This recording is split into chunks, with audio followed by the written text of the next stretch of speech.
Hey, what's up everyone? In this video we're going to be taking a look at the brand new Hoka One Rincon 2.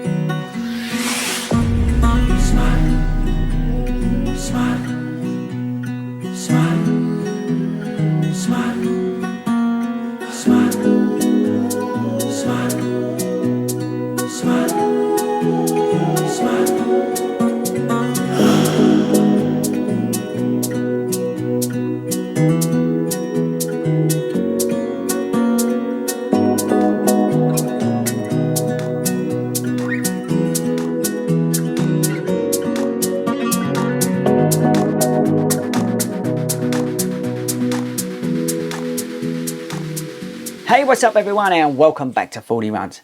Now, if this is your first time at Fordy Runs, I want you to smash that pink button down there that says subscribe on it. Go to our Facebook page and join the Fordy Runs running community and check out the description. There's loads of cool things, including links to where you can get these. Right, so the version 2 of the Hoka One Rincon. Now, they've not made that many changes, but we'll get stuck in and find out about it. Right guys, so here it is, the Hoka Rincon 2. Now, they've been a bit cheeky, Hoka. They brought out the Clifton 7 and the Carbon X SPE, which check out the review, and they brought out the Rincon 2. Now, what they seem to be doing, Hoka, and it's not a bad thing, it's no criticism of Hoka because I like them as a brand, but they've just been making mild alterations to what is the same shoe of last year. If you look at this shoe, there's not really much difference to it. There's a couple of little tweaks here and there, but this is basically still a Rincon, which is not a bad thing. I never bought the Rincon, but it was a very popular shoe, and I remember one race I was chatting to a guy. He had the red and, you know, the white here. He absolutely loved it, and was just going on and on and on about it, and how much he loved the Rincon shoes.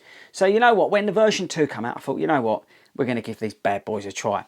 I'm not sure I'm that fixed yet on the colourway, but you know, it is what it is. Now, there's obviously loads of other colourways out there. But let's get into some of the stats and some of the features, and I'm going to tell you whether I enjoyed the Rincon 2 or I didn't. So, firstly, price. Now, this shoe is £105, which I don't think is too bad actually for a pair of Hokas.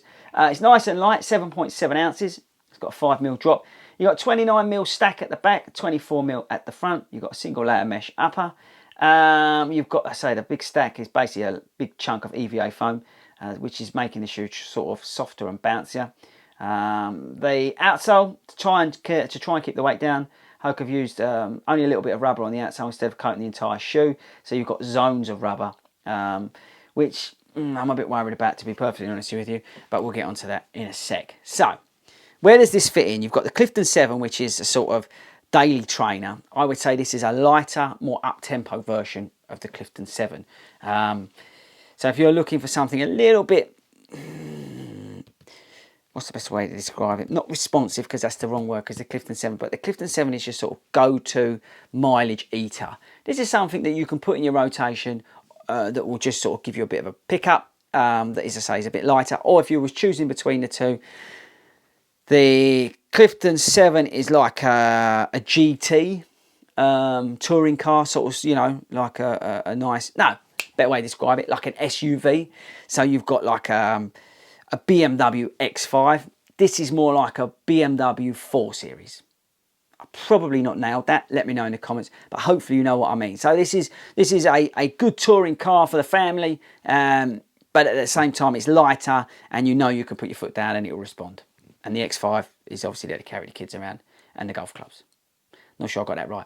Anyway, what do I think? Well, you know what? Firstly, I really like the lightness. 7.7 ounces, £105, me like. I like the upper, as you'd expect from a Hoka. The outsole I'm a bit dubious about. I am a bit worried on the wear side of things. Now, they've put this strategically placed rubber to try and keep the weight down, and you've got this sort of EVA, exposed EVA rubberized material, which I'm thinking it's going to just get worn out and knackered, but we'll see how we get on that front, and I'll report back on that. But yeah, so that's one concern. The other thing, which really was a bit of a surprise, was when I put my foot in, and now I'm a UK 9.5, I felt like my foot was here. It really felt small when I put it on. It's got better the more I've run in it, and again, when I come back with this shoe, we'll find out how we got on. But definitely, when I first put it on, I felt like my foot was here. But actually, as I've run in it more, it's got better. So a word of warning to you, when you put them on in the shop, you may be shocked at the sort of feel you get up the top, but it sort of does ease off. So just be careful, I would say. It's a Hoka, so it's not the widest shoe in the world. I just about get away with it. So again, make sure that you try them out properly. It's, I think, what I'm trying to get to. It's a lovely amount of cushioning around here. It really does feel really nice. It's a nice place to be. The EVA lump here, so the midsole, it just feels great. It really does, with that sort of Hoka rocker you get. It just takes you through, really nice.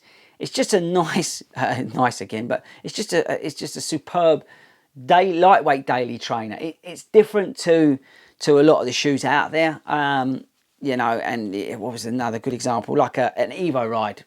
Okay, so that's got like a 5mm drop. It doesn't have a massive slab of EVA on it, so it's a nice alternative to something like that. What else would be a good comparison? The Skechers Razor 3 Hyper maybe is a good comparison. That's a fast shoe, nice and light, 6 point something ounces. It's got the hyper burst in it, so it feels great, and that's a good comparison as well. So this is sort of a different take on those up-tempo, lightweight daily trainers, and I think they've done a good job. The only thing that concerns me, as I say, is the outsole, and I think the overall fit, and I'm going to be interested to see how I get on with it. So like I always say, just get along to your local store, try them on. But I really think the Rincon 2, it's an exciting shoe. It gives you a lot of feedback when you're out there. You can pick it up. It will soak up the miles. It's nice and light. And at £105, I think it's a great entry point into Hoka.